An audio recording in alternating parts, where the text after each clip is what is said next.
up YouTube? Playmatter here, and we're here with Tom Paine, and he's top 32 at YCS London. This is the playmat he won. This is his second YCS top this year, and he won top nationals and Euros this year as well, is that right? Yeah. Awesome. Okay, so we're just going to go into his Burning Abyss deck profile, which he used for top 32 this weekend. Okay, 3 tour guys. It's not really worth talking about these ones. Yeah. I mean, this one's not really very good, but you need all the Burning Abyss ones you can get, and it's a good, like, if you have nothing, it starts everything.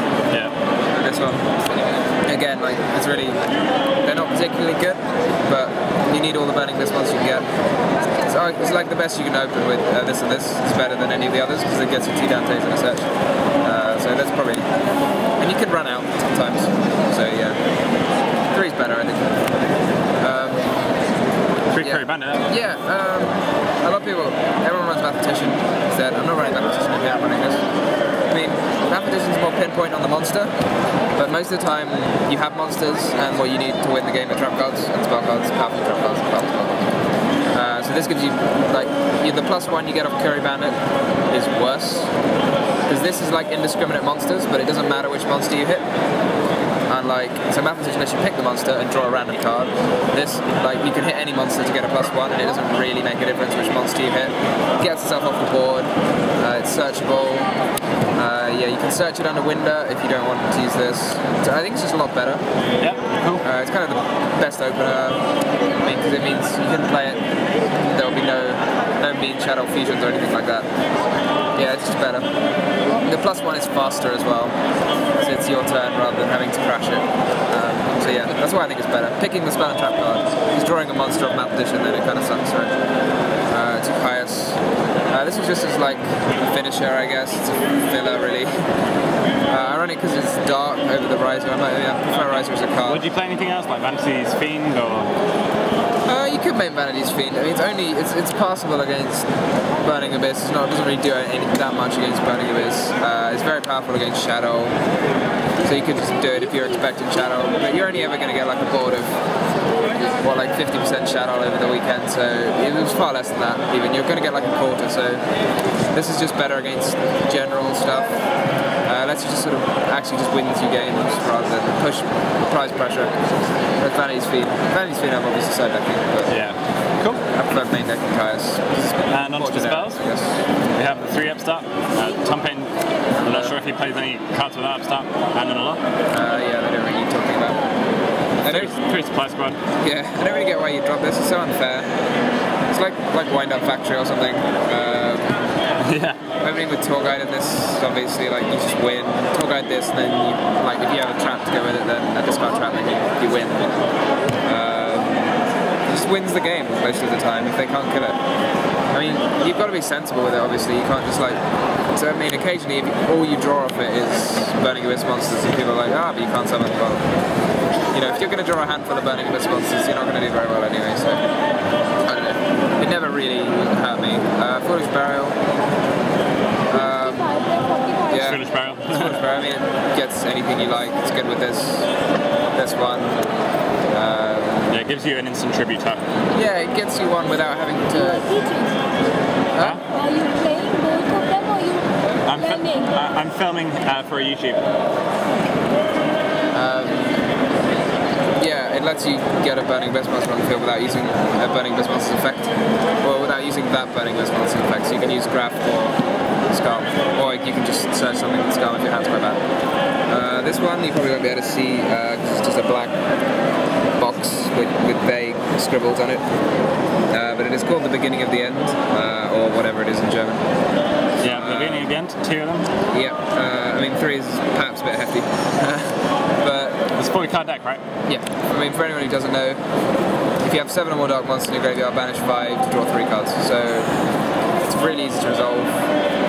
Like, so if you open like 1 Tour Guide gets you Graph, and Graph gets you Scum, and then that's 3 cards, plus you mill 3 more, and then you're going to get another Tour Guide. So you can do it by turn 2 if you open with a Tour Guide, or a Curry Bandit most of the time will get you like 1, 2, 3 monsters.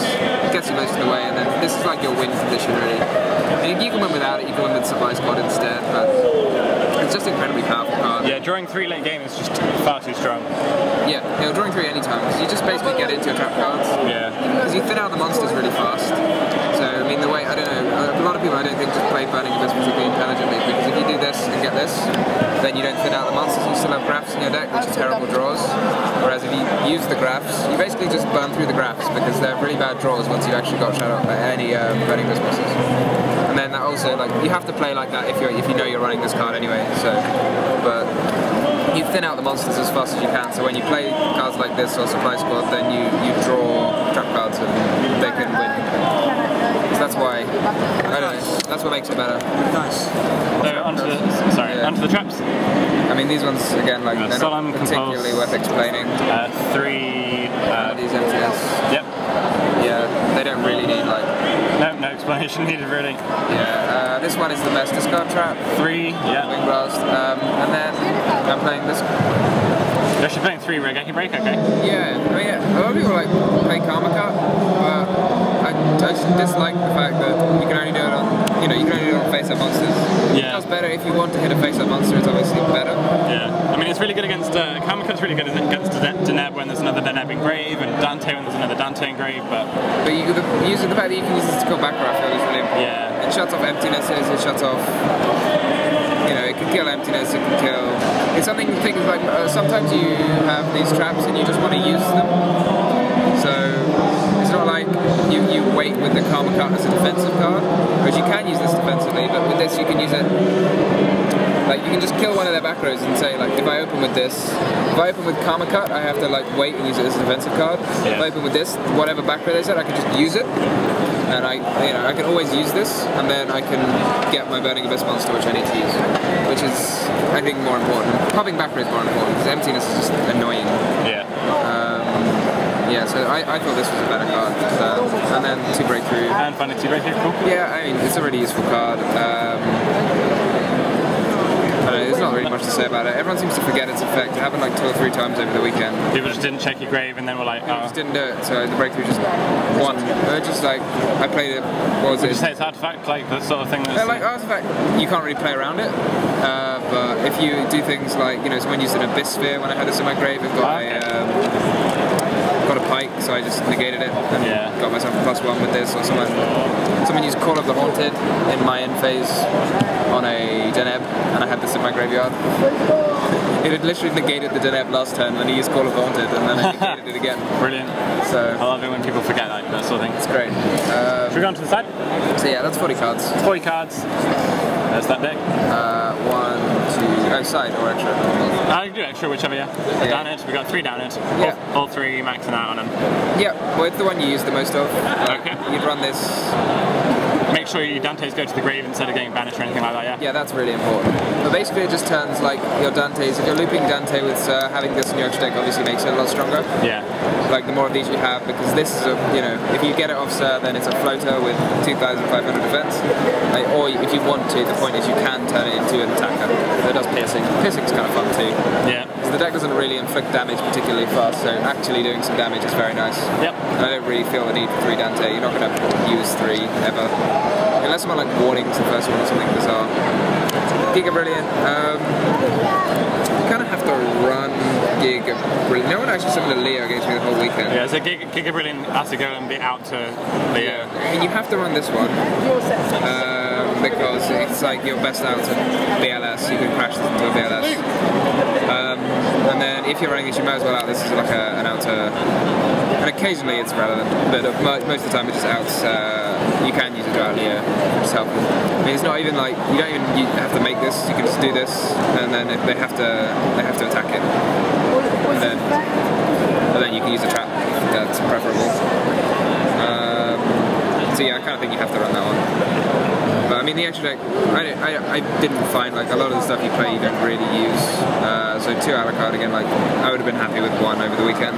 Okay. It's kind of got a hilarious fact that if you make 2, they can't attack you. Yeah. Or you can like loop them.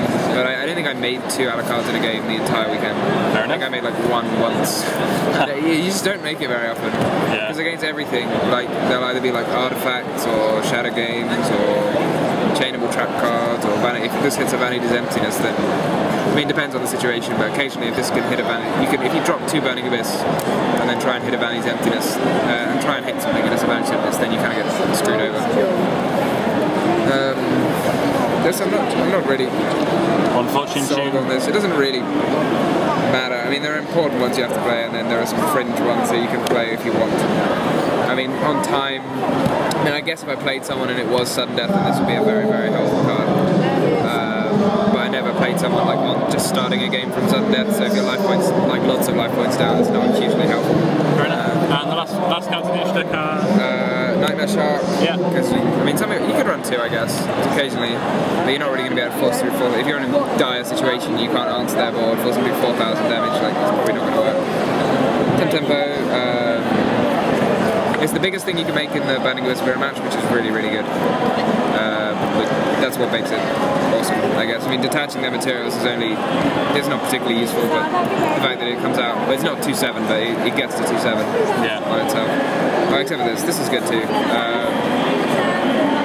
You mainly run this because of the opening with Tour Guide Supply Squad. You want this. To get the supply squad. To get the supply squad to draw. But again, just having like a guy that's 2/5 is occasionally helpful. Zen mains because it kills things. I guess it's an outer shadow mirror. I don't think I actually made this. I think I made this. I made Fortune Tune once. Fortune Tune has a very useful sort of fact that if you like summoned 2 Burning Abyss monsters, then it keeps like, or if you make this, the Burning Abyss monsters under it are not going to go to the graveyard that turn. So they can't do anything tricky, and then you can just chill out with it for a while. And then finally for the Stygian Dirge play? Yes, no one played a Stygian Dirge, so I did not make this. Okay, no problem. Yeah, it's better than Gachi. Yeah. And onto the side deck? Oh, yeah, side deck. This one. Yeah, it's quite good against artifacts and shadows. And I mean, I think decided against that. Fantasy Fiend is good. Wins. Did he bring Maxine into this tournament? Yeah, I used it against Burning Abyss. I don't get why people don't. It's incredibly powerful. I mean, you do it to a tour guide and it replaces itself and ends their turn, right? Which is all it ever did, but I mean, that's just really, really powerful. All the special summons are effects. So, I mean, I don't understand why you wouldn't play this, it's really good. I mean, it kind of sucks if you've got no plays yourself and you draw this and some traps and you've got to like pick which one to use, but this card is really, really good. It's a pretty popular like card. I don't understand why no one decides against playing this, but 3 MST just for being the best card against Teller Knights decided, more or less. Floodgates, etc. Yeah, it's arguable as whether you want to side it in against other decks, but it's really important against Teller Knights, Starter Flood, any deck that's going to, play Shadow Mirror. I mean, you could side it against Burning Abyss, like the squad answers, squad is quite important. Supply squad. There's a huge advantage against Burning Abyss if you're not playing, if they're not playing Supply Squad. Freelance. This card I think is really good against Burning Abyss, so it's like 3. What it does for you is, its obvious usage is just to play it off a trap card, off like a discard trap of some sort. Has the useful, it can be a battle trick as well.